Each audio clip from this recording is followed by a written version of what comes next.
प्रभु यीशु मसीह के नाम में आपको अनुग्रह, शांति और आशीष मिले। एक अस्पताल के एक स्पेशल वार्ड में एक ऐसा व्यक्ति था जो बहुत ज़्यादा खांसता था, बहुत उसका शरीर सूख गया था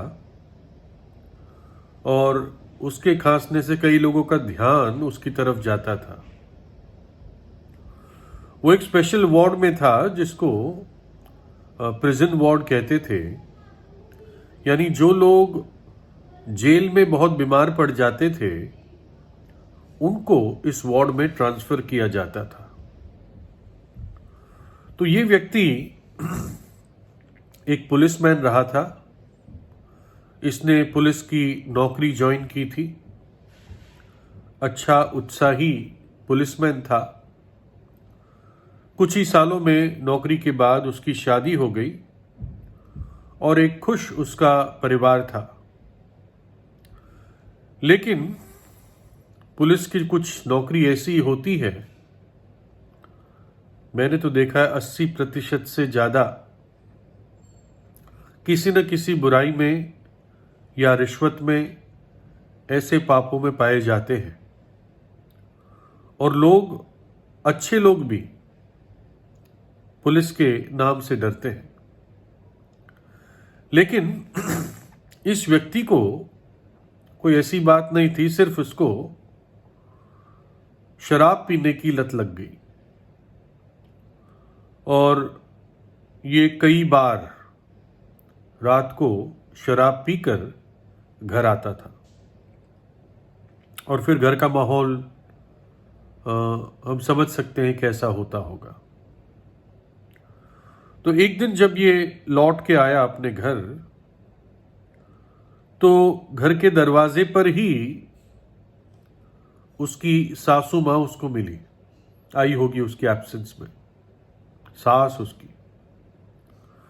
और सास ने चिढ़कर और गुस्से में उसको कहा, फिर पी के आ गया। और तब उसने बिना रुके अपनी गन, अपनी पिस्टल निकाली और वहीं पर अपनी सास को गोली से मार दिया, शूट कर दिया। और ऑब्वियसली वो अरेस्ट हुआ।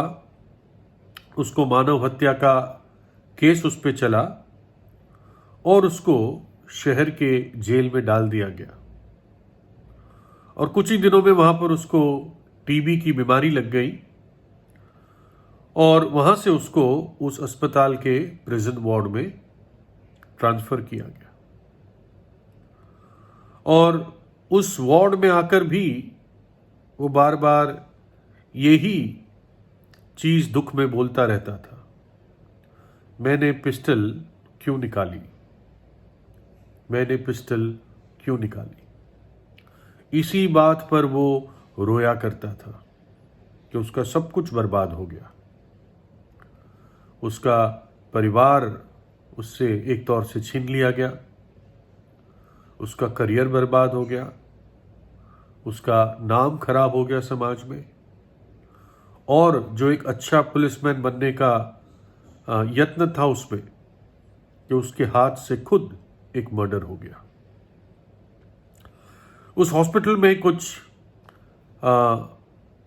लोग आते थे पेशेंट्स के लिए प्रार्थना करने के लिए, तो इससे भी मिलते थे, इसको समझाते थे कि जो बीत चुका वो बीत चुका, अब तू आगे की तरफ देख, है ना।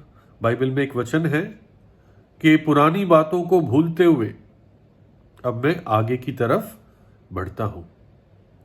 तो वो उसको कहते थे कि देखो, प्रभु यीशु मसीह ने कहा है कि जो कोई मेरे पास आएगा मैं उसको कभी नहीं निकालूंगा। तो चाहे तेरे मन में कितना भी गिला है, दुख है, पछतावा है, प्रभु यीशु तुझे एक्सेप्ट करेगा और तुझे आशा देगा, है ना। उसके पास ये क्षमता है और वो इच्छुक है तुझे बचाने के लिए। तेरे खातिर अपनी जान क्रूस पर दी, तेरे पापों की सजा भी प्रभु यीशु ने अपने ऊपर उठाई। इसलिए तू प्रभु यीशु के पास आ, उसका लहू तुझे पवित्र करेगा। वो जीवित प्रभु है, वो तीसरे दिन मृतकों में से जी उठा। लेकिन ये सुनकर भी वो उनकी बातों को इग्नोर कर देता था, रादर रिजेक्ट कर देता था कि नहीं, ऐसा कुछ नहीं हो सकता, मैंने पिस्तल क्यों निकाली। और इस बड़े उद्धार की भेंट जो उसको दी जाती थी, कई बार मुफ्त और बड़ा उद्धार, अनंत जीवन का वरदान, उसको वो रिजेक्ट करता रहा। और फिर ऐसा हुआ कि उस पर मुकदमा शुरू होने वाला ही था अदालत में, जज के सामने, लेकिन उससे पहले ही वो मर गया और उसको एक ऐसी अदालत में जाना पड़ा, एक ऐसे न्यायी के सामने जो पृथ्वी का न्यायी है, जिसके सामने कोई भी अपील नहीं चलती। बस ये बताते हैं कि उसके आखिरी शब्द भी इस दुनिया में जाने से पहले यही थे, मैंने पिस्टल क्यों निकाली। बड़ी दुखदाई कहानी है कि एक आदमी निराशा में ही मर गया। उसको आशा दी गई ताकि उसको मन को तसल्ली मिले, कोई झूठी तसल्ली नहीं, सच्ची तसल्ली, और एक अनंत जीवन के लिए आश्वासन मिले, लेकिन उसने विश्वास नहीं दिखाया। उसके मन में पछतावा था लेकिन विश्वास नहीं था। कुछ लोगों के मन में विश्वास होता है लेकिन पश्चाताप नहीं होता। बहुत सारे लोग हैं दुनिया में जो चर्च जाते हैं, प्रभु यीशु को मानते हैं, लेकिन उनके जीवन देख लो, कईयों के जीवन बहुत बर्बाद है। वो कहने के लिए ईसाई है लेकिन उनके जीवन बर्बाद है। भयानक बातें उनके जीवन में पाई जाती हैं। वो कभी अनंत जीवन में नहीं प्रवेश करेंगे। दोनों चीज की आवश्यकता है, पश्चाताप और विश्वास। प्रभु यीशु के क्रूस के बलिदान पर विश्वास कि प्रभु यीशु ने मुझसे प्रेम किया और मेरे खातिर अपनी जान दी। ऐसा ही प्रभु यीशु का एक शिष्य था जो कहने के लिए शिष्य था लेकिन चोर था। प्रभु यीशु ने उसको शिष्य इसलिए बनाया ताकि उसको मौका मिले पश्चाताप का, अपने करीबी में इसलिए रखा ताकि उसको जीवन बदलने का मौका मिले। लेकिन उसने प्रभु यीशु के साथ विश्वासघात किया। प्रभु यीशु के दुश्मनों जो प्रभु यीशु से घृणा करते थे, उनके साथ साठगांठ करके 30 चांदी के सिक्कों में प्रभु यीशु को बेच दिया। और उसके बाद उसके मन में इतना पछतावा था, इतना रिमोर्स था, इतना वो फ्रस्ट्रेट हो गया, दुखी हो गया कि उसने वो 30 चांदी के सिक्के उन्हीं धर्म गुरुओं को मंदिर में जाकर उनके सामने फेंक दिए और जाकर अपने आप को उसने फांसी में टांग दिया और किसी प्रकार से वहां से वो गिरा सिर के बल और उसकी आंतें बाहर निकल गई। वो तो प्रभु यीशु को जानता था, उसके दिल की चौड़ाई को जानता था कि मैं अब भी जाऊंगा तो वो क्षमा कर देगा। उसका और एक चेला था जो दबाव में, जिसने कहा मैं तो यीशु को जानता नहीं हूं, जबकि 3 वर्ष प्रभु यीशु के साथ रहा था। 3 बार उसने इनकार किया, लेकिन जब वो फूट फूट कर रोया तो प्रभु यीशु ने उसको फिर से एक्सेप्ट किया, उससे उसको उस पहले से बढ़कर आदर दिया उसको। लेकिन यहूदा स्कृति जिसने विश्वासघात किया था, वो विश्वास से आ नहीं पाया। पछतावा था परंतु यीशु पर विश्वास नहीं था।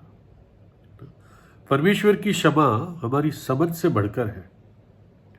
हम जब क्षमा करते हैं तभी हमारे दिल में कुछ बात रह जाती है, हम बोलते नहीं लेकिन रह जाती है ना, भूल नहीं पाते।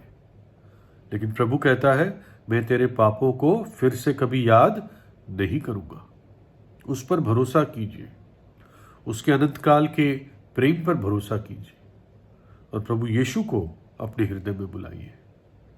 आपको उस पुलिसमैन की तरह अपने मन में गिल्ट रखकर, दोष रखकर मरने की आवश्यकता नहीं है। आप इस संसार में अपनी आंखों को शांति से बंद करके जा सकते हैं, एक शुद्ध विवेक के साथ, इस पूरे निश्चय के साथ, और आपकी आंख परमेश्वर की उपस्थिति में खुलेगी और अनंत काल तक आप उसके साथ होंगे, जहां पर ना मृत्यु होगी, ना दुख होगा, ना दर्द होगा, सिर्फ आनंद और शांति और पवित्रता होगी, है ना। वही वचन में लिखा है, यीशु मसीह, प्रभु यीशु मसीह यही सच्चा परमेश्वर और अनंत जीवन है। तो आज ही अभी प्रभु यीशु से प्रार्थना कीजिए। परमेश्वर आपको आशीष दे।